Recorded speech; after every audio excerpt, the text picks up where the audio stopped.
Irerekomenda ng MMDA kay Pangulong Bongbong Marcos sa i-adjust ang working schedule ng mga national government agencies sa Metro Manila mula alas 7 ng umaga hanggang alas 4 ng hapon para raw maibsan ang matinding traffic.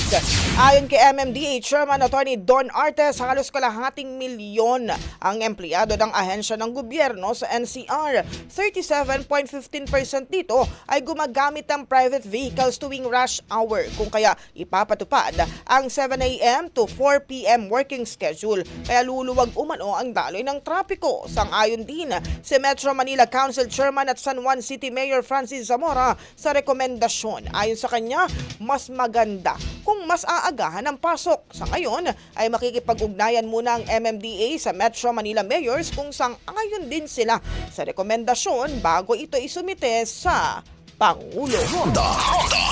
Brigada. Ang bahaging ito ay hatid sa atin ng Yummyvit ES2 Oral Drops. Simulang tuparin ang pangarap ng iyong anak. And stunting now.